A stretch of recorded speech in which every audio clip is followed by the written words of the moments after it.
아마 지금까지도 오해가 있을 거예요. 특히 40대가 되면서 자위 행위에 대해 부끄러움을 느끼며 살아왔을지도 몰라요. 그게 무슨 말이냐면 포기하면 멈춰야 한다는 거예요. 그런 경험 있으세요? 하지만 아무도 진실을 말해주지 않았죠. 60세가 넘으면 자위는 단순히 욕구 해소가 아니라 삶의 질을 지키는 전환점이 될 수 있어요. 사실 그게 존재합니다. 저는 30년 넘게 중장년 남성 건강 분야에서 일해왔고 남성 건강 전문가입니다. 저는 이지훈입니다. 국내 대학에서 병원 남성 건강 연구를 했고 그 기간 동안 많은 환자들을 만났습니다. 그들이 겪는 고통은 정말 심각했어요. 제가 몰랐던 탓에 일이 시작된 거지 제 잘못은 아니에요. 이 경우 자위에 관한 부끄러움, 편견, 잘못된 정보가 많이 얽혀 있습니다. 남성 삶의 기둥을 부수는 얘기지만 많은 중장년 남성들이 자위를 잘못하거나 아예 멈춘다는 사실을 말하고 싶어요. 대부분 무시하죠.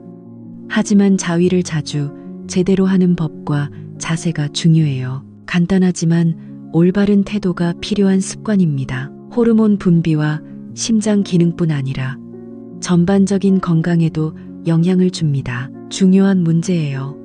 자위는 아주 단순합니다. 단지 즐거움을 위한 행동이 아니에요. 잘못된 자위 습관은 발기부전, 전립선 문제, 우울증 같은 건강 문제를 일으킬 수 있습니다. 상황을 더 악화시킬 수 있어요. 반대로 제대로 하면 테스토스테론 수치도 높이고 혈류를 증가시켜 혈관 건강에 도움을 줍니다. 또한 몸을 보호하는 역할도 합니다. 단순히 시간 문제일 뿐 몸 전체 기능과 생명을 유지시켜 줍니다. 뇌 건강이 향상되어 에너지를 보호해 줍니다. 좋은 습관이에요. 저는 이미 60대입니다. 모든 남성이 이걸 먼저 알아야 합니다. 자위에 관한 7가지 중요한 사실을 하나씩 설명해 드릴게요. 그 전에 질문 하나 해보세요. 그냥 무시할 건가요? 평소 일상이 잃어버린 건강과 활력을 되찾을 수 있어요. 숨겨진 열쇠가 있다면 바뀔 수 있습니다. 그냥 지나칠 건가요? 지금부터 들을 내용이 앞으로 10년을 좌우할 거예요. 아니요. 남은 인생의 방향을 완전히 바꿔보세요. 아마 포기할 수도 있겠죠. 아직 아니면 바로 구독하세요. 버튼 누르고 알림도 켜주세요. 중장년 남성을 위한 과학과 건강 이야기. 앞으로도 실질적인 건강 정보를 계속 전해드리겠습니다. 알려드릴게요. 오늘 내용에 동의하시면 댓글에 1 아니면 0을 남겨주세요. 참여가 더 좋은 콘텐츠를 만듭니다. 콘텐츠 제작에 큰 도움이 됩니다. 대부분 남성들이 몸 문제를 겪는데 그건 경험하고 나서야 알게 되죠. 사실로부터 이야기해 드릴게요. 오랜 시간 반복된 자위 습관이 있습니다. 60대 이후 몸은 점점 영향을 받습니다. 해로울 수도 있어요. 네, 그 단순해 보이는 습관이요. 실제로 전반적인 건강에 큰 역할을 합니다. 큰 영향이 있고 결국 중요한 영향력을 갖게 됩니다. 우선 이익을 얻을 수 있어요. 이걸 극복해야 합니다. 비밀은 이렇습니다. 무의식적으로 자위를 너무 자주 하면 감각과 발기 능력이 떨어질 수 있습니다. 기능 저하로 이어질 수 있어요. 이 이야기는 많은 남성들에게 전해졌습니다. 그들은 누구에게도 말하지 않고 혼자 감춥니다. 그들은 앉아 신음합니다. 문제예요. 저도 수십 년간 이걸 봐왔습니다. 제 진료실에서 중장년 남성 수백 명을 만났습니다. 만날 때마다 그들의 조심스러운 고백을 들었습니다. 수없이 들었고 그들은 하나같이 침묵했습니다. 고개를 숙이고 말도 적으며 눈빛이 망설여 보이며 진료실에 들어옵니다. 상담은 점점 부드러워집니다. 자세히 보면 결국 신중한 고려를 요구하게 됩니다. 자위하십니까? 대부분 환자는 짧은 침묵 후 회복합니다. 그들은 이렇게 말합니다. 네, 하지만 별로 느끼지 못해요. 요즘은 제대로 하지 않으면 끝나지 않아요. 힘들죠. 가장 인상 깊었던 말은 그게 이런 느낌 같아요. 지금은 몸에 감각이 없고 잊은 것 같아요. 이들은 정말 걱정합니다. 수십 년간 몰랐던 진실은 생각 없이 하는 자위 습관이 몸에 부정적 영향을 줄 수 있다는 것입니다. 생리 기능에 문제를 일으킵니다. 그것은 마침표입니다. 빠르게 끝내는 것에만 집중하고 항상 같은 자세, 같은 움직임, 과도하게 합니다. 저는 자극적인 이미지로 자위합니다. 그 결과 제 몸은 긴장 상태에서 자위합니다. 그걸 기억하고 그렇게 반응하세요. 조건 반사입니다. 아주 간단해요. 습관이 아니라 마음속 깊이 새겨진 겁니다. 깊이 새겨진 조건 반사가 된 거죠. 맞아요. 가장 큰 문제는 우리가 이런 패턴을 너무 쉽게 배운다는 거예요. 뇌는 반복되는 자극에 반응합니다. 우리는 자동화하는데 능숙해서 특정한 자위 방식에만 반응하게 훈련되죠. 이렇게 되면 말이에요. 점점 느낌이 지루해지고 발기력이 약해지며 같은 자극이 기대만큼 효과적이지 않게 됩니다. 결국 만족하지 못하게 되죠. 점점 더 강하고 극단적인 자극을 찾게 됩니다. 해결책을 찾아야 해요. 그 결과 현실 파트너와의 관계가 어색해집니다. 감정 교류가 어려워지고 관계가 자연스럽게 멀어지죠. 시간이 지나면서 감정의 거리는 더 벌어집니다. 신체적인 문제뿐 아니라 정신적으로도 상처를 입게 됩니다. 바로 여기서 악순환이 시작됩니다. 그런 고립 속에서 자존감을 잃었어요. 부끄러움에 우울하고 실망하는 남자들을 많이 봤습니다. 하지만 희망은 없었죠. 그렇지 않습니다. 대부분은 신체적으로 완전히 망가진 게 아니에요. 단지 잘못된 방식으로 여러 번 훈련된 것뿐입니다. 그게 다입니다. 이런 방어 패턴은 특히 포르노 자극에 의해 강화되어 다음 단계에서 문제를 일으키기 쉽습니다. 이것이 매우 위험한 습관이 될 수 있습니다. 이런 나쁜 자위 습관은 결국 불안정한 발길을 초래해 실패로 이어질 수 있습니다. 예를 들어 사정지연이나 사정불능 같은 문제가 생길 수 있습니다. 심각한 성기능 장애로 발전할 수도 있죠. 이런 문제는 드물지 않습니다. 이건 흔한 병이 아닙니다.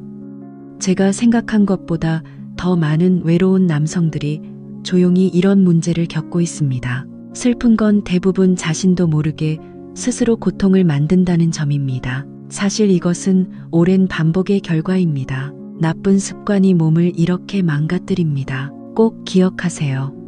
중요한 사실을 말씀드리자면 신경계는 특정 자극에만 반응합니다. 우리는 그것을 반응하도록 훈련시키고 그 상태를 유지합니다. 놓치면 안 되는 게 바로 이겁니다. 이것은 단순히 성기능에만 국한되지 않습니다. 아니요, 자신감과 타인과의 연결감, 그리고 점차 삶에 대한 열정까지 사라지게 됩니다. 저 같은 경우엔 관계도 멀어지고 내 몸을 만지는 것조차 힘들어졌으며 외부 세계와의 소통도 어려워졌습니다. 점점 작아지고 심지어 초기 단계에서 기억력 감퇴로 이어질 수 있습니다. 제가 직접 봤습니다.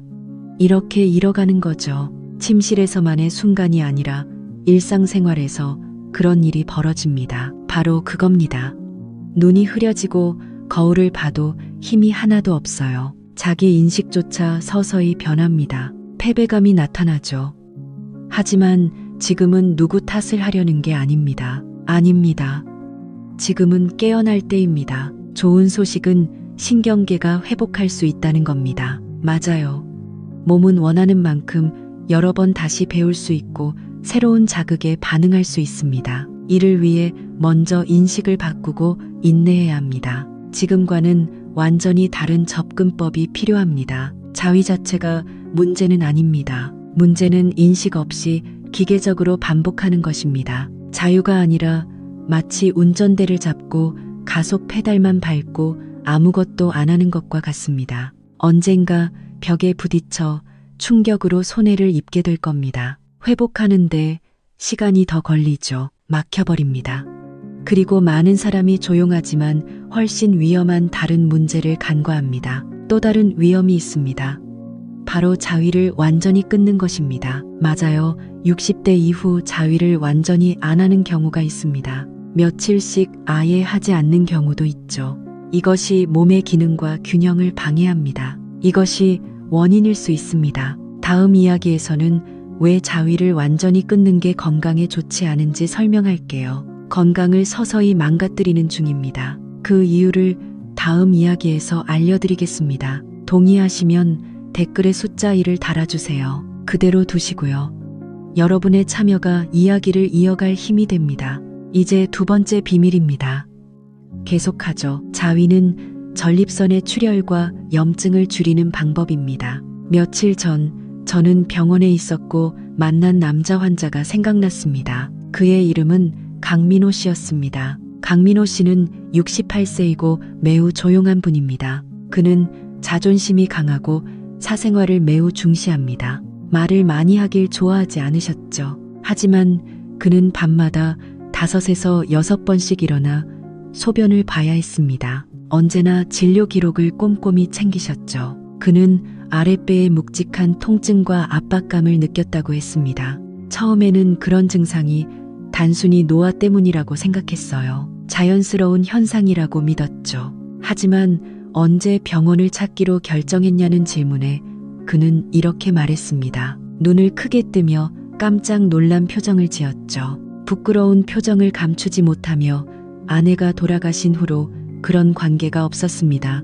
라고 했습니다. 내 나이에 그런 일이 있으면 그만둬야 한다고 생각했습니다. 그의 대답은 다른 많은 사람들과 비슷했습니다. 많은 중년 남성들이 60대나 70대가 되면 생식 기능과 성욕이 모두 사라진다는 잘못된 믿음을 가지고 있습니다. 이것이 사회적으로 널리 퍼진 인식이지만 사실이 아닙니다. 강민호 씨에게 제가 바로 그 점을 말씀드렸습니다. 이 기회를 빌어 모두에게 말씀드리고 싶습니다. 전립선 기능이 멈췄다고 해서 역할까지 완전히 멈추는 것은 아닙니다. 전립선은 계속 활동하며 액체를 생산합니다.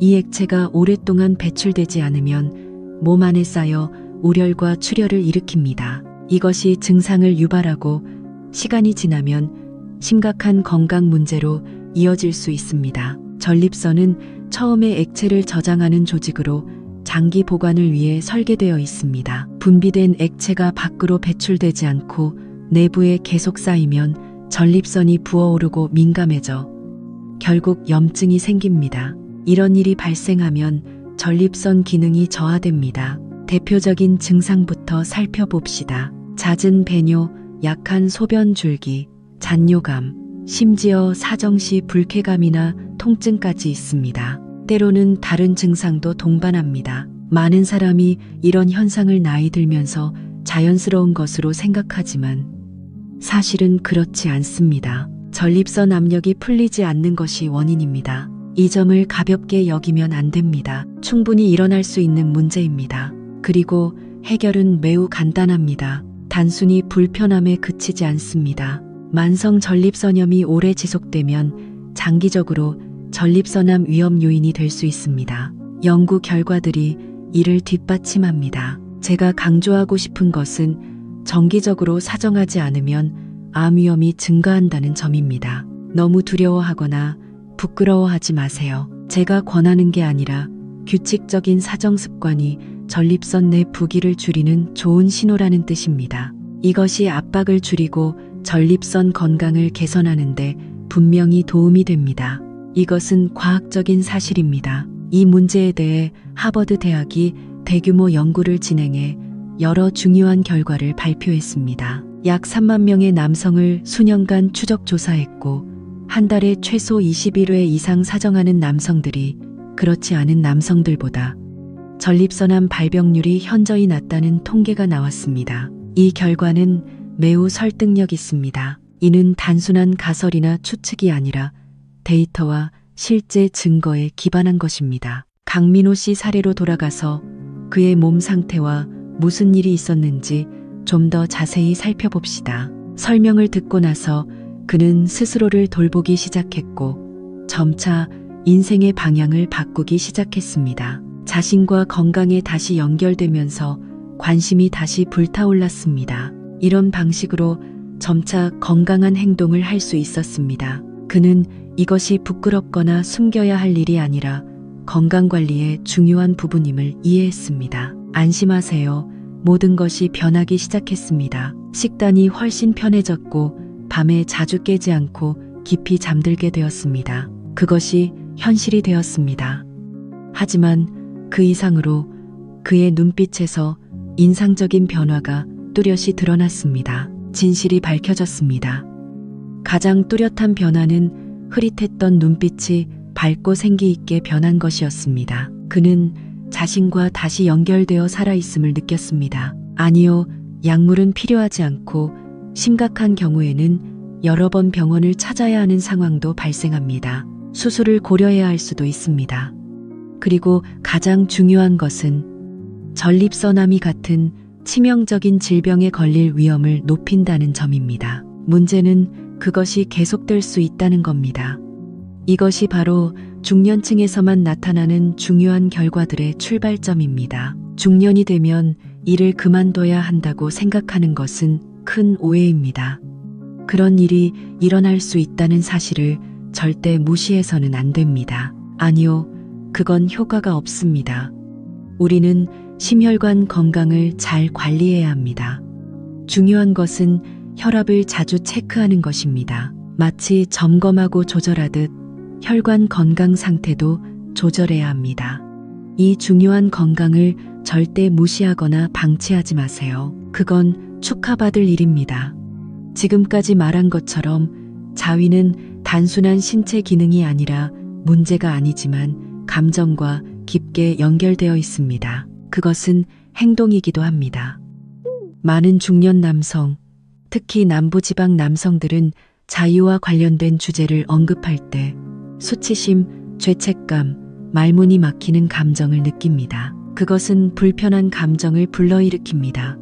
하지만 바로 억눌린 감정들이 신체에 영향을 미칩니다. 증상을 악화시키는 또 다른 원인은 실행 가능하다는 점입니다. 다음 이야기입니다. 문제는 억눌린 감정의 삶입니다. 당신의 태도가 몸에 어떤 영향을 미치는지 아나요? 알게 되면 깜짝 놀랄 겁니다.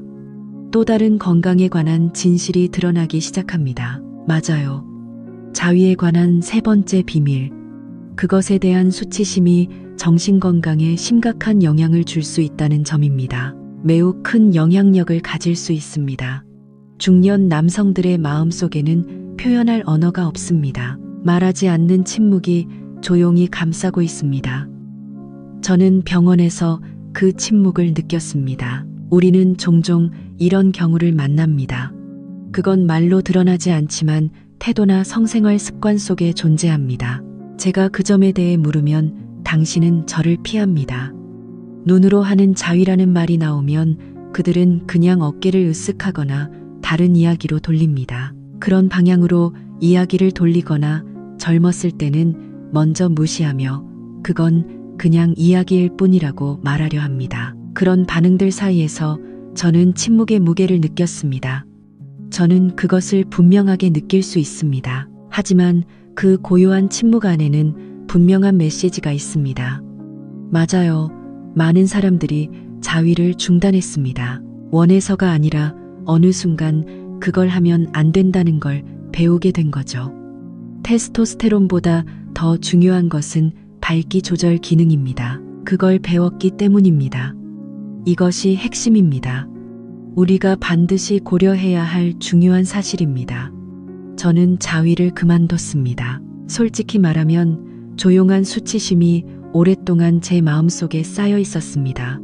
가장 위험한 감정 중 하나가 바로 수치심입니다. 꾸중 어른들의 의견, 종교적 억압을 통해 교육받아 왔습니다. 사라지는 게 아니라 오히려 뇌와 마음에 깊이 새겨져 지금까지 이어지고 있습니다. 결과적으로 우리는 신체 접촉을 피하려는 경향이 있습니다. 점점 자신과 멀어지고 있다고 느껴집니다. 욕구마저도 잘못된 것으로 느껴집니다. 저는 그렇게 생각하는 법을 배웠으니까요. 그리고 이런 감정적 단절은 단순히 마음의 문제가 아닙니다. 많은 사람이 모를 수 있지만 자위는 건강한 행위입니다. 자위는 스트레스를 줄여주는 호르몬 분비 행위입니다. 인지 기능 등 다양한 기능에 긍정적인 영향을 미칩니다. 신체적인 부분에도 좋은 효과가 있습니다. 수치심은 근육과 같습니다. 이 연결고리는 최고의 책임감 의식이라고 불리지만 곧 만성질환으로 이어질 악순환을 만듭니다. 면역력 저하를 일으키고 심지어 치매와도 관련이 있다고 보고된 바 있습니다. 사회적으로 고립되어 있었어요. 그는 말수가 적은 사람이었습니다. 그의 말에 따르면 성적인 접촉은 아예 사라졌다고 했죠. 특별한 치료도 없었고 기대만 했죠. 죄책감 없이 단순한 운동으로 연결되는 방법일 뿐이에요. 며칠이 아니라 몇 주 동안요. 날씨도 다시 따뜻해졌고요. 그는 조금씩 본래 자신으로 돌아왔습니다. 강민호 씨 이야기처럼요. 이런 변화는 아주 작고 조용한 연결고리입니다. 제가 졸다가 미소가 입가에 피었어요. 사실 혈압도 눈에 띄게 내려갔습니다. 바로 그 지점에서 모든 게 시작됐습니다. 당신이 어디로 향하는지에 대한 인식입니다. 존재하지 않는 것처럼 느끼게 하죠. 나는 늙었어. 몸은 수면 모드로 전환되고 근육량은 줄고 복부 지방은 늘어납니다. 병원에 처음 왔을 때 날씨가 추워지고 눈이 흐려지기 시작했어요. 성생활에 대해 물었더니 그는 고개를 끄덕였죠. 바로 이런 생각과 인식이 진짜 위협입니다. 시작하는 순간부터 모든 기능이 점차 꺼져가는 거죠. 단순히 호르몬 수치가 회복된 것뿐만 아니라 하지만 의도를 가지고 자신에게 자극을 주면 이 기능은 여전히 필요하고 꺼져 있던 시스템이 다시 켜집니다. 실제로 짧은 성적 자극, 혼자서도 테스토스테론 수치를 높일 수 있습니다. 기대감만으로도 내분비 균형과 기분이 바뀌고 동기부여에 영향을 줍니다. 하지만 그것이 없으면 결국 몸은 모든 신호를 꺼버립니다. 제가 생각했던 몸의 침묵이 사실 경고 신호일 수도 있습니다. 지금 벌어지는 일을 더 깊이 살펴봅시다. 문제는 제가 그럴 수 없다는 거죠. 내면에 강력한 생물학적 힘이 존재하며 이것은 몸에 메시지를 보내는 행동입니다. 점점 우리를 침범해 가고 있어요. 하지만 저와 이 글을 읽고 있는 모든 분들에게 꼭 전하고 싶은 말이 있어요. 여러분의 뇌는 60이 넘어도 강인합니다. 치유되고 재설정될 수 있어요. 회복은 대단한 치료법이 아니라 과도한 자극에서 벗어나는 하나의 선택입니다. 그리고 여러분만의 경험을 되찾는 거죠. 회복의 첫걸음은 포르노를 끊는 것입니다. 단지 타인과의 관계만 끊기는 게 아니라 자기 자신과의 관계마저 끊기는 거죠. 심장과 뇌를 진정시키고 감정의 흐름을 깨우며 면역 체계를 강화합니다. 생명 유지 시스템이 무너져 모든 게 사라지고 보이지 않게 됩니다. 막다른 골목이지요. 대부분 이런 실수는 자신도 모르는 사이에 시작됩니다. 이 변화를 경험하게 될 겁니다. 시간과 감각이 빼앗기고 침묵 속에 사라졌습니다. 이 변화는 갑자기 오지 않습니다. 왕은 하루에 한 번 말했습니다. 당신이 의사이거나 남자라면 저는 조심스럽게 제 메시지를 전합니다. 존재가 무의미해질 수는 없어요. 그 자리에서 다시 시작하면 됩니다. 그 순간부터 모든 것이 천천히 변할 거예요. 주저하지 말고 망설이지 말고 자신에게 돌아가세요. 첫 빛이 다시 한번 온 삶을 비춥니다. 그 일은 의지로도 이뤄질 것입니다. 뇌는 여전히 느끼고 싶어하고 가슴은 다시 열리길 원하며 피부는 살아나고 싶어합니다. 그건 선택이 아니라 내면의 끈기였습니다. 맞아요. 그것은 중년과 노년 남성들의 건강을 은밀히 갉아먹습니다. 수십 년 동안 자위는 더럽고 약하고 부끄러운 행동으로 어린 시절 조롱. 그 감정들은 시간이 지나도 쉽게 사라지지 않습니다. 현재까지 어떠한 행동이나 감정도 왜곡된 반응을 일으킬 수 있습니다. 본능적인 욕구에도 불구하고 다가가는 것을 죄책감으로 느낍니다. 네, 그럴 수 있습니다. 욕구가 없어서가 아닙니다. 다가가는 것조차 금기시됩니다. 맞아요. 아닙니다. 실제 생물학적 반응과도 연결되어 있습니다. 성적 접촉은 정신 건강을 유지하고 실질적인 도움을 주는데 매우 중요합니다. 코티솔 수치를 조절하고 도파민과 즐거움을 증가시켜 동기부여를 주고 활성화하며 자신감과 유대감을 강화합니다. 옥시토신 분비를 촉진하고 수면, 기분, 미친 일이지만 이 모든 자연스러운 과정 속에서 치유하는 과정의 수치심이 장애물이 됩니다. 그것은 스트레스와 압박, 뇌의 변화를 일으킵니다. 그것은 스트레스, 우울증, 불안, 심장병. 저는 72살에 이혼을 한 적이 있어요. 남자 환자를 치료했는데 특별한 병은 없는 것 같았어요. 어떤 약도 복용하지 않았습니다. 하지만 분명히 그는 지치고 무기력했죠. 그 모든 게 이미 지나간 일이에요. 저는 그게 하나의 이야기라고 생각해요. 진실이라기보다 자신을 잃는 것에 더 가까웠어요. 거기엔 슬픔이 있었죠. 그래서 우리는 아주 천천히 시작했어요. 약물도 전혀 없었고 그런 게 없으니 다시 한번 몸을 부드럽게 다뤄주는 거죠. 그러자 그의 자세가 변하기 시작했어요. 구부러졌던 어깨가 펴지고 눈빛이 밝아졌죠. 저는 몰라요. 테스토스테론이 몸에서 점점 줄어들고 정신도 무기력해지는 것 같아요. 시작해 봅시다. 하지만 아직 희망은 있어요. 그 기능이 사라진 게 아니라 잠들어 있었던 거예요. 그 기능은 여전히 존재하고 다시 불러올 수 있어요. 시작될 수 있어요. 그는 깊이 잠들어 있었죠. 모든 게 완벽했어요. 무엇이 회복됐냐고요? 아니요, 그렇지 않아요. 하지만 그는 자기 자신과 다시 연결됐고 그 순간부터 생기와 활력이 서서히 회복됐어요. 간과되는 한 가지는 부끄러움이에요. 그것이 삶의 색을 부드럽게 빼앗아가죠. 모든 게 끝났다는 속삭임은 외부에서 오는 게 아니라 내면에서 조용히 자라나는 진실입니다. 부끄러움은 우리가 더 오래 살 이유가 없다고 느끼게 해요. 절망일 수도 있어요. 하지만 진실은 이렇습니다. 당신은 결코 늦지 않았다는 거예요. 아니요. 친절함, 존중, 의미로 만져진 노인의 몸과 마음은 언제든 다시 시작할 수 있습니다. 맞아요. 그리고 이 연결이 다시 이루어지는 거예요. 회복할 때 몸은 느리게 반응합니다. 시작해 봅시다. 호르몬의 균형이 맞고 긍정적인 성 에너지가 회복된다면 우리 안에서 어떤 변화가 일어날까요? 만약 부끄러움만 있다면 어떻게 사람이 그렇게 무기력해질 수 있을까요? 반대로 아마 상상할 수 있을 거예요. 이제 다음 이야기로 넘어가 봅시다. 때가 됐어요. 맞아요. 두 번째 인식은 대부분 남성들이 충격적인 진실을 전혀 모른다는 겁니다. 그건 하나의 이야기입니다. 테스토스테론은 단순히 나이 때문이에요. 제가 강하게 굴려는 게 아니에요. 우리 안에 흐르는 에너지, 생명력인데 성 본능을 잃으면 더 크게 느껴져요. 더 빨리 줄어들죠.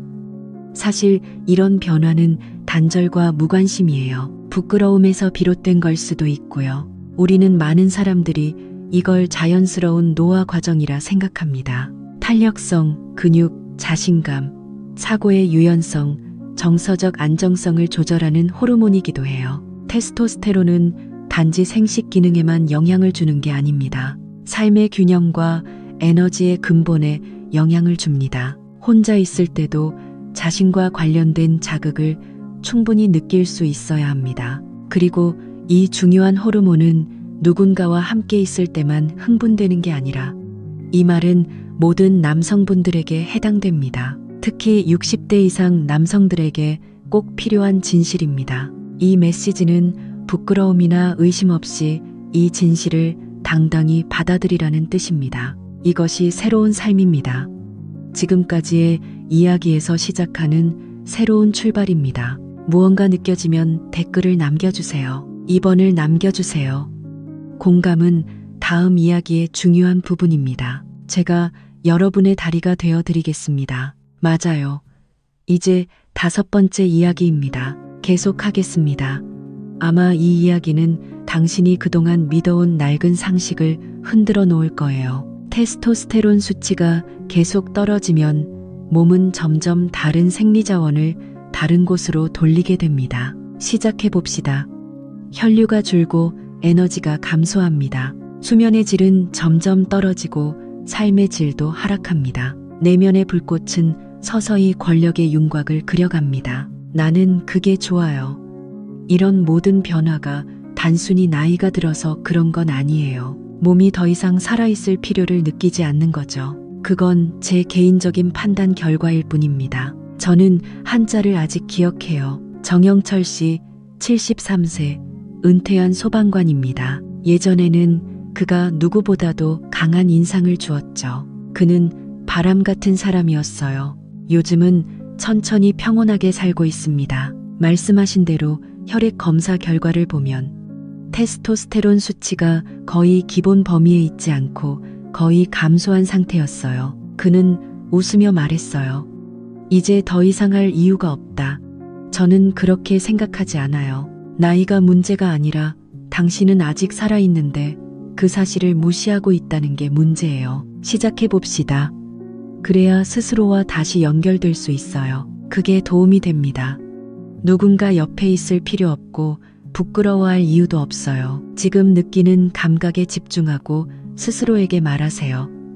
간단한 접근법이 바로 운동이라는 걸요. 숨쉬기는 작고 단순하며 움직임이나 감정을 억누르지 않아요. 그것은 받아들이는 운동입니다. 몇 달 후 놀라운 변화가 일어났어요. 그의 자세, 목소리, 표정, 심지어 걷는 모습까지 변했어요. 그는 다시 운동을 시작했고 대화도 나누며 공유하는 순간에도 눈에 에너지가 있었고 시선이 빛났죠. 그는 자신을 되찾았어요.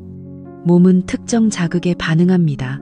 그렇게 반응할 거라고 생각하죠. 무관심하게 방치하면 테스토스테론 수치도 떨어집니다. 진심으로 저를 찾아온다면 이렇게 말할게요.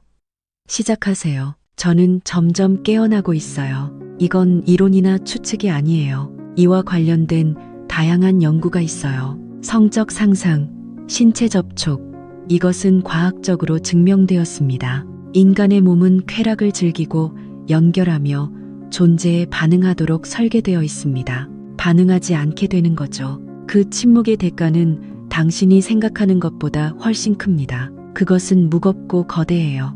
지금까지 그것은 당연한 것으로 여겨졌죠. 저는 몰랐습니다. 다음 이야기에선 침묵이 건강에 어떤 영향을 주는지 알아볼 겁니다. 맞아요. 테스토스테론 감소는 단순히 피로나 성기능 저하가 아닙니다. 아니요. 심장병, 당뇨, 기억력 감퇴, 우울증, 심지어 수명 단축과도 밀접한 관련이 있습니다. 간단한 문제죠.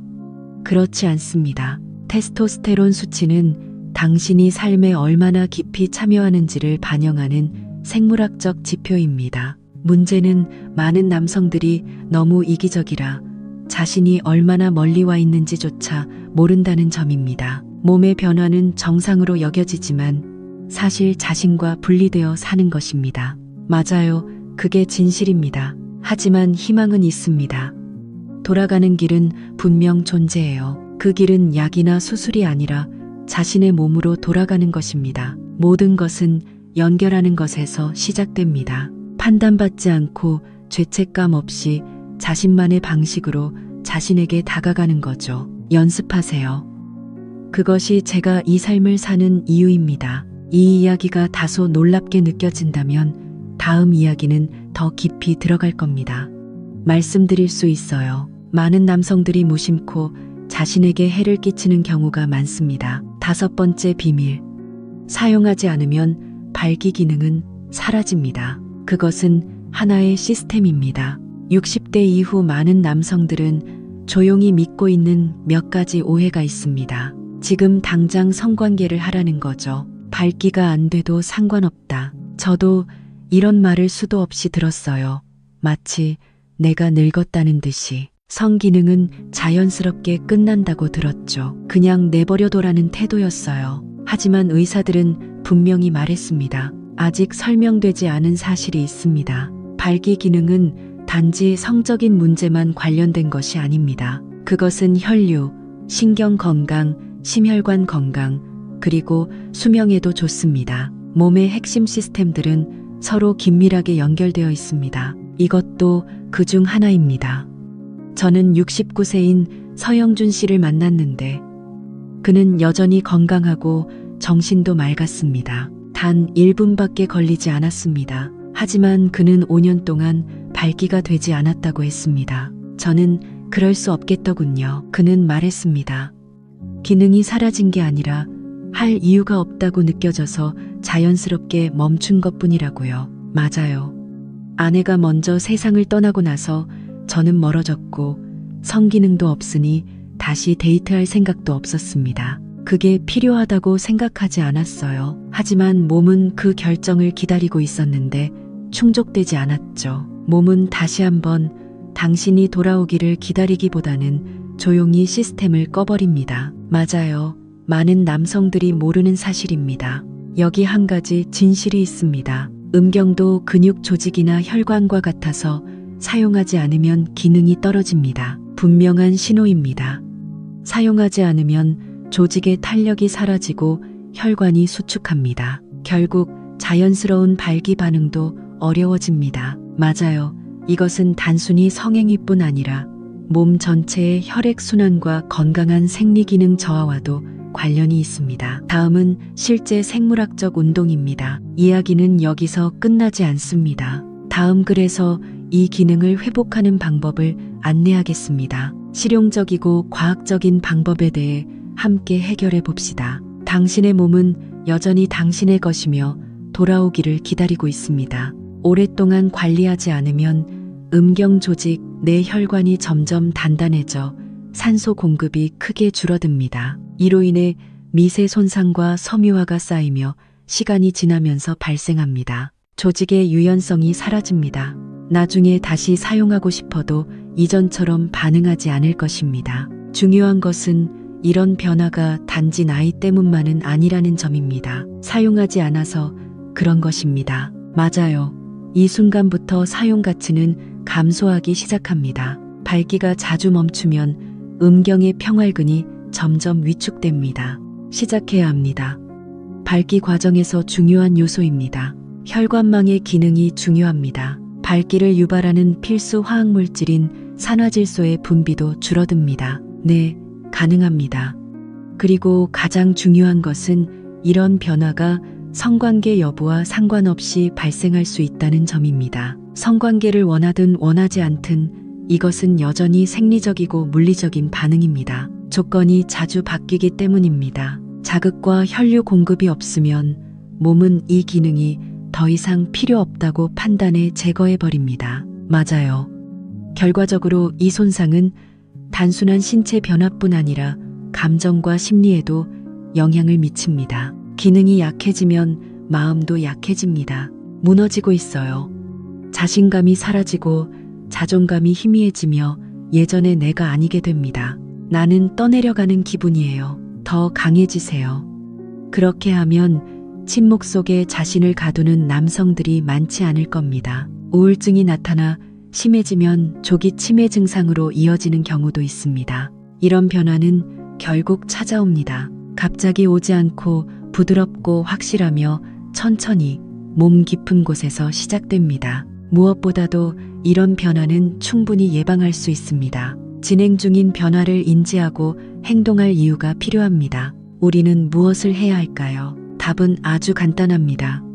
몸은 여전히 이 기능이 중요하다는 신호를 보내고 있습니다. 동반자 없이도 할 수 있습니다. 강요도 없고 부끄러워할 필요도 없습니다. 자위나 내장 자극 모두 발기를 자주 돕습니다. 음경이나 항문을 만지는 방법으로도 혈류가 증가해 조직과 신경에 산소 공급을 유지합니다. 음경을 더 활기차게 만듭니다. 단지 즐거움을 위한 간단한 행동일 뿐 몸이나 정체성에 영향을 주지 않습니다. 건강은 기본적으로 유지해야 합니다. 이것은 발기 기능 관리의 일부입니다. 기능 유지가 곧 성생활 유지를 의미하지는 않습니다. 그것이 계속된다는 뜻은 아닙니다. 저는 아직 살아 있습니다. 문제는 몸에 신호를 보내는 것입니다. 물론 나이도 있겠지만요. 사회는 그런 말을 들으면 침묵하라고 합니다. 시선은 여전히 무겁습니다. 너무 강합니다. 많은 남성들이 그렇습니다. 아무 말 없이 침묵 속에 저는 살아 있습니다. 하지만 그 침묵은 몸에 대가를 요구합니다. 대가를 치러야 해요. 몸이 기억하거든요. 언젠가 작은 신호를 보내기 시작할 거예요. 맞아요. 그 전에 당신이 먼저 알아차려야 해요. 다가가야 해요. 지금이 그때예요. 이것이 시작일 수 있어요. 찾았어요. 그게 다예요. 이거요. 이 과정을 반복하면 뇌가 점점 인위적인 자극에 더 익숙해지고 실제 연결에는 덜 반응하게 돼요. 민감하게 반응할 거예요. 문제는 여기서 끝나지 않는다는 거예요. 이런 자극이 반복되면 뇌가 기존 패턴에 반응하도록 재학습하고 시스템을 바꾸며 자연스럽고 깊게 변화해요. 감정적 접촉이나 관계에서 만족감을 느끼는 상태가 무감각해져요. 지금 당신도 이렇게 생각할 수 있어요. 모르겠어요. 그것이 중요한 건가요? 아마도 당신이 모르는 뭔가가 개입되고 있는 걸까요? 맞죠? 이번 질문이 바로 그거예요. 이게 이야기의 핵심이에요. 왜냐하면 지금도 많은 중년, 노년 남성들이 이 사실을 모르거든요. 습관이 당신의 뇌를 바꾸고 있어요. 왜냐하면 저도 겪었거든요. 습관은 단순히 활동 부족이 아니에요. 깊고 오래가는 상처를 남겨요. 비밀 6번째, 습관이 뇌를 바꿔요. 하지만 통제할 수 있어요. 요즘 중년 남성들 중 많은 분들이 이 이야기를 하지 않지만 결코 간과하지 않아요. 포르노에 관한 주제는 절대 무시할 수 없어요. 이 이야기를 하겠어요. 이 말을 들어본 적 있나요? 때때로 무의식적으로 자세를 바꾸기도 해요. 다른 방향을 보고 싶을 수도 있어요. 하지만 지금 이 글을 다 읽었으면 마음을 열고 끝까지 머물러 주세요. 이 이야기를 들어주셨으면 해요. 단지 성에 관한 게 아니라 당신에 관한 이야기예요. 뇌와 몸, 그리고 당신 자신에 관한 아주 중요한 내용이 당신의 인식을 바꿀 수 있어요. 제가 60대예요. 70대 남성분들이 조용히 진료실에 앉아 계시고 저는 사람들이 솔직히 고백하는 걸 자주 봐요. 그걸 직접 봤어요. 가끔 저도 포르노를 보긴 해요. 이해해요. 중독은 아니지만 그렇지 않으면 의미가 없거든요. 왜냐하면 아무것도 없으니까요. 그분이 이렇게 말했어요. 대부분 분들의 공통점은 혼자 살거나 이혼했거나 배우자가 떠난 경우예요. 문제는 그런 분들이 많다는 거예요. 제가 진짜 원하는 건 강렬한 자극이에요. 아니에요. 그분들이 찾는 건 연결감이거나 연결에 대한 기억이에요. 그런데 이런 점을 많은 분들이 몰라요. 요즘 포르노는 20대가 나오는 것 같아요. 제가 처음 봤던 포르노랑 완전히 달라요. 그게 차이점이에요.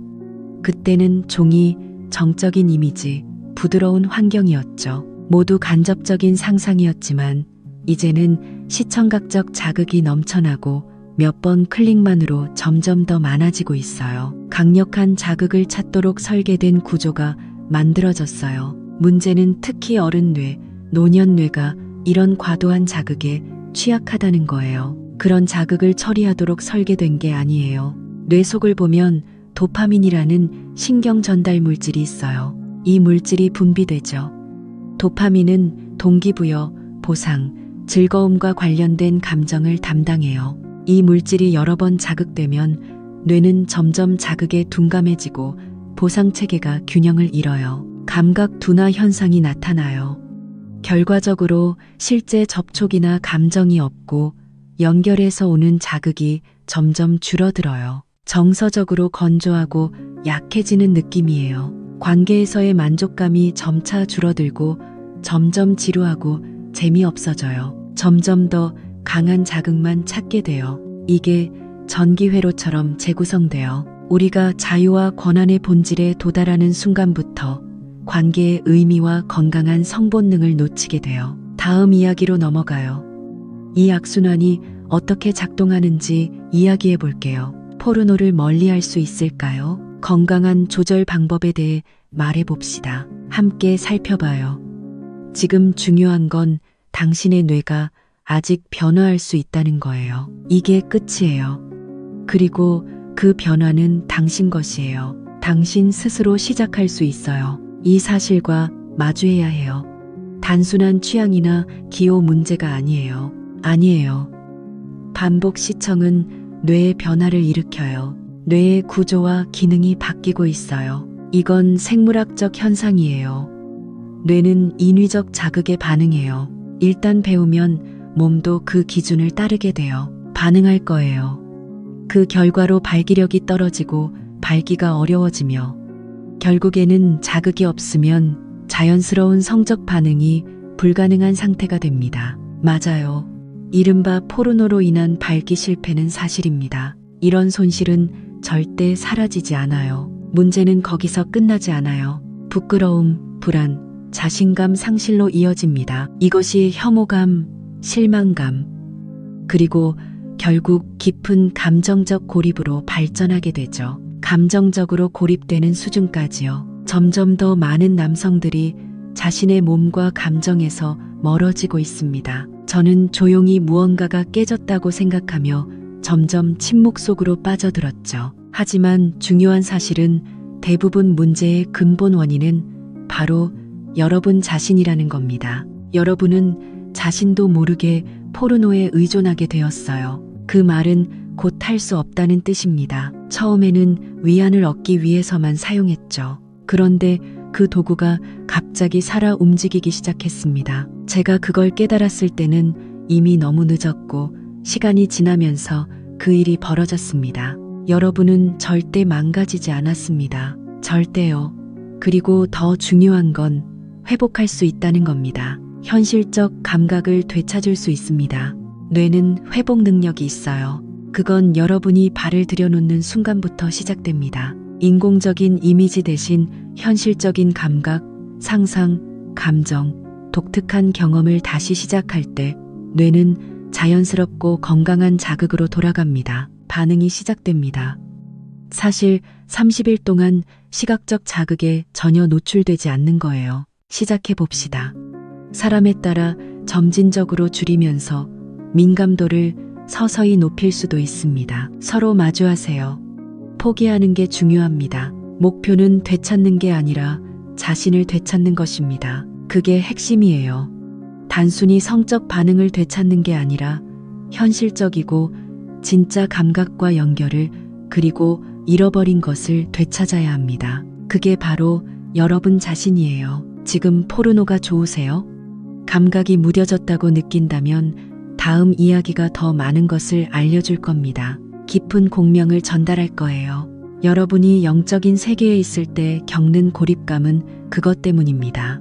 이제 진짜 마지막 부분으로 가고 있습니다. 디지털 콘텐츠가 여러분의 뇌를 변화시키고 있기 때문입니다. 이 이야기는 호르몬이 아니라 기술에 관한 것이며 더 깊은 수준에 관한 이야기입니다. 한 남자가 자기 자신과 만나는 이야기입니다. 접촉이 멈추면 몸 안에서 벌어지는 일이 드러납니다. 그게 이야기입니다. 7부가 곧 공개됩니다.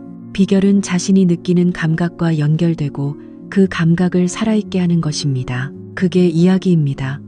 이 고립의 끝에는 조용한 단절이 기다립니다. 흐려지는 상태가 대부분이며 이는 깊고 위험한 고립입니다. 이 고립은 평범한 일상처럼 보이지만 감정 없는 하루하루, 거울을 피하는 삶입니다. 희열을 느낄 수 있다고 상상조차 할 수 없습니다. 흐름은 멈췄고 조금씩 그러나 분명하게 사라지고 있습니다. 삶의 생기가 사라졌습니다. 전기기사분의 이야기입니다.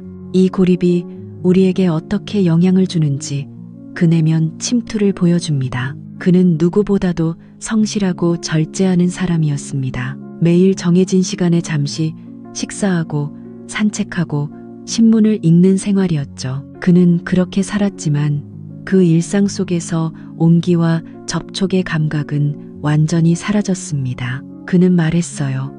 당신이 적어도 내 어깨를 살짝만 토닥여 주었으면 좋겠다고. 나는 여전히 사람이라고요. 그 말을 들으니 외로운 바람처럼 느껴졌고 오랫동안 나 자신을 알아차리지 못했어요. 존재할 수 없는 존재. 그것은 비명과 같았어요. 그리고 이건 씨 아저씨의 흔한 이야기입니다. 아니요. 우리가 60대가 되면 사회적, 문화적으로 또는 나는 이미 그런 나이가 지났다고 스스로에게 말하죠. 이 메시지는 여러 번 반복될 거예요. 자신의 몸을 다정하게 만지세요. 자신을 만지는 행위, 자기만의 것은 존재를 확인하는 소통의 언어입니다. 그것이 점점 사라지고 있어요. 하지만 진실은 이렇습니다. 접촉은 사치가 아니라 신경계의 생존 본능이라는 거죠. 그것은 하나의 언어이며 옥시토신 분비를 촉진하는 터치로 그것을 활성화하세요. 접촉이 끊기면 우리 몸은 위협으로 인식되고 시작해 봅시다. 이것이 바로 고립이며 가장 조용하지만 치명적인 실수입니다. 처음에는 하루 종일 손바닥만 바라봤어요. 몸을 돌리고는 거울 속 시선을 바로 피했습니다. 어느 순간 감정이 멈추고 모든 흐름이 끊어진 것 같은 느낌이 듭니다. 천천히 조용하지만 확실하게 다가옵니다. 생명력이 떨어져 내려갑니다. 그리고 무엇보다도 무섭습니다. 문제는 그게 나이 때문이라고 믿게 만든다는 거죠. 맞지만 사실은 아닙니다. 우리는 그저 너무 오랫동안 자신을 내버려뒀을 뿐입니다. 만약 누군가를 무시하는 습관이 있다면 그게 문제입니다. 다음 이야기에서는 고립이 어떻게 악순환을 깨고 우리를 다시 삶과 연결할 수 있는 작지만 중요한 포인트들을 다룹니다. 그것이 존재하는지부터 이야기할 겁니다. 첫걸음은 매우 간단합니다. 내 몸으로 돌아가는 것, 그리고 지금 이 순간에도 당신은 살아있고 가치가 있습니다. 그 자리에서 느끼고 회복하세요. 시작입니다. 그 시간 동안 우리는 많은 고통을 겪었고 저는 살아남았습니다. 수치심과 나이란 이름 아래 느끼는 자기 존재감, 때로는 일조차 멈춰야 할 때가 있었습니다. 정말 두려웠습니다. 하지만 말했죠. 하고 싶다고. 그 모든 시간은 헛되지 않았습니다. 지금도 늦지 않았습니다. 그는 아니라고 말했습니다. 아무도 저에게 말하지 않았어요. 진실은 고립이 생명이라는 것입니다. 그것은 침투했고 그 고립은 놀라웠습니다. 침실, 더 정확히는 침대에서부터 시작됐습니다. 당신이 자신과의 연락을 끊는 순간부터 시작됩니다. 자기 몸에 닿는 것, 단지 하나의 감각 행위입니다. 저는 그것을 받아들이기 시작했고 접촉은 줄어들고 감각은 둔해졌습니다. 상실이 아닙니다. 뇌가 그렇게 만듭니다. 감정적 후퇴와 존재로부터의 분리, 결국 아무것도 느끼지 못하게 됩니다. 잘못된 자신감에 빠지게 되지요. 이것이 가장 깊은 상실입니다. 문제는 욕망이나 무능력이 아니라 존재감, 정체성, 삶의 느낌입니다. 인간의 목적, 감정의 섬세함이 사라져갑니다. 그 연결이 끊어집니다. 그 순간부터 삶의 온기가 점점 사라집니다. 우리는 그것이 필요하지만 왜 그런지조차 모릅니다. 저는 무기력하고 우울함을 느끼기 시작했습니다. 고립의 영향은 단순히 정신에만 머무르지 않습니다. 그것은 단지 머무르지 않습니다. 의학적으로 우울증에 대해 많은 연구 결과가 있습니다.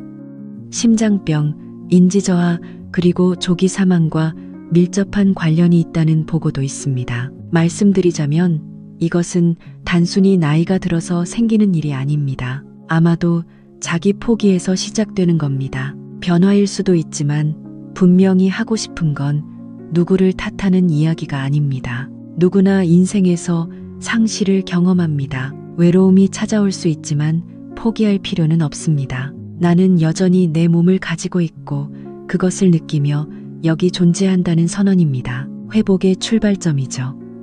자기 자신을 만지는 행위, 그 작은 행동이 가장 훌륭한 연습입니다.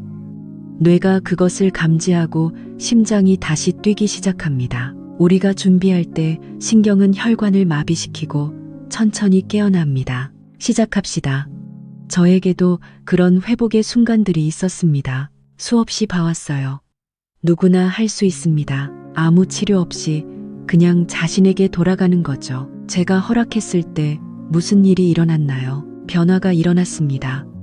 몸을 부드럽게 쓰다듬고 조용한 시간을 가졌어요. 스스로에게 신성한 것을 만들었고 자세가 변하고 목소리 톤이 바뀌며 눈빛이 생기를 띄었습니다. 다시 살아난 거죠. 이렇게 오래 이야기를 들어왔다면 이 메시지가 당신 마음 어딘가에 닿았을 겁니다. 그것이 접촉의 증거가 될 겁니다. 그리고 지금이 가장 중요한 시작 시점입니다. 지금부터 저도 진짜 환자들과 이야기할 겁니다. 단 3분이라도 감각을 깨우세요. 이 방법을 소개하고 싶습니다. 이제 모두 되찾으세요. 함께 한 걸음씩 시작합시다. 요약하자면 지금까지 함께 해주셔서 감사합니다. 말씀드리고 싶은 건 잃어버린 것은 당신 것이 아닙니다. 시작점은 멀지 않았습니다. 최대한 빨리 부드럽게 당신의 몸에 손을 얹어 보세요. 사실 저는 그걸 잃어가고 있었습니다. 이 이야기 내내 제가 하고 싶은 말은 단 한 가지였어요. 당신은 여전히 살아있음을 느낄 수 있고 회복할 수 있습니다. 많은 남성들이 지금 나이를 먹어가고 있습니다. 사람들은 이걸 부끄럽게 생각한다고 들었습니다. 감각을 내려놓고 침묵하라고요. 저는 그걸 버리기로 결심했습니다. 하지만 저는 그런 선택이 반드시 옳다고 생각하지 않습니다. 그렇지 않다고 믿어요. 침묵하는 세상은 더 많은 것을 요구하고 우리는 점점 위축됩니다. 우리는 진짜 나 자신과의 연결을 되찾아야 합니다. 오늘 다루는 주제는 단순히 몸에 관한 것이 아니라 존재에 관한 것입니다. 감각, 생명력, 자연과의 연결에 관한 이야기입니다. 단지 자위라는 행위 하나로 여정이 시작되고 결국 자신에게로 돌아가는 길이 열립니다. 이 문제를 깊게 고민하다 보면 한 가지 질문이 생깁니다. 존재를 포기할 필요는 없습니다. 자신을 탓할 이유도 없어요. 당신의 삶은 여전히 진행 중입니다. 변화는 지금 이 순간에도 가능합니다. 단 한 번의 터치, 단 한 번의 의식적인 선택이 시작점이 될 수 있습니다. 다시 살고 싶고 다시 느끼고 싶다면 시작은 멀지 않았습니다. 불가능한 것은 없습니다. 당신의 몸과 마음, 그리고 당신 자신이 다시 연결될 것입니다. 그 순간부터 시작입니다. 몸을 기억하세요. 자신에게서 등을 돌렸다면 시간의 침묵도 다시 올 것입니다. 따뜻함이 다시 당신에게 돌아왔습니다. 손을 내밀 때입니다. 수치심은 없습니다. 더 가까이 다가가 보세요. 그 작은 용기는 당신의 것입니다. 이 고요한 침묵 속에서 진심으로 전하고 싶은 메시지는 이겁니다. 맞아요. 당신은 고장 난 게 아닙니다. 아니요. 이미 너무 늦은 게 아닙니다. 그리고 무엇보다 당신은 혼자가 아닙니다. 지금 당신의 몸은 다시 연결되기를 기다리고 있습니다. 이 점을 꼭 기억하세요. 회복의 여정은 혼자의 여정이 아닙니다. 당신 자신으로부터 시작할 수 있습니다. 작지만 강한 선택 하나면 충분합니다. 그걸로 충분합니다. 선택은 더 이상 당신밖에 있지 않습니다. 움직이지 않고도 몸 안에서 기쁨을 찾으세요. 내가 느끼는 것과 나이 드는 것에 부끄러워하지 마세요. 우리는 당연하게 여겼던 사회의 거짓말을 들었습니다. 문제는 자신을 숨기는 것이 아닙니다. 당신은 지워지지 않았어요. 오늘 이곳에 분명히 존재하고 있습니다. 자신에 대한 진실이 무엇보다 중요합니다. 이건 정말 중요합니다. 그래서 저는 많은 환자들이 새 삶을 시작할 준비가 되어 있는 걸 봅니다. 그 일이 일어날 때 저는 죄책감을 느끼지 않습니다. 그것은 존재하는 시간에 대한 신호일 뿐입니다. 그게 다예요. 이것이 제가 말하는 황금 습관입니다. 단 10분만 하는 연습입니다. 조용하고 의식적으로. 세상이 요구하는 게 아닙니다. 자신에게 돌아갈 시간입니다. 목적이나 의무 없이. 그저 숨을 느끼고 감각을 받아들이며 따뜻함을 느끼세요. 접촉을 통해 자신을 만나세요. 그 순간만으로도 충분합니다. 어떤 사람은 아침에 처음으로, 어떤 사람은 잠자기 전에 합니다. 평야에서 연습하세요. 그러나 대부분 사람들에게 이건 인생의 전환점입니다. 네, 가능합니다. 외로워서가 아니라 존중 때문에요. 호기심을 갖고 자신을 만지면 몸은 반응합니다. 마음은 유연해지고 있지 않게 됩니다. 내면의 불꽃이 다시 타오릅니다. 그것이 꽃을 피웁니다. 당신도 그럴 수 있습니다. 이것은 단순한 여정입니다. 회복의 문제가 아니라 자신을 발견하는 것입니다. 그것은 재발견의 여정입니다. 그리고 그 여정은 바로 지금, 바로 이 순간 당신에게서 시작됩니다.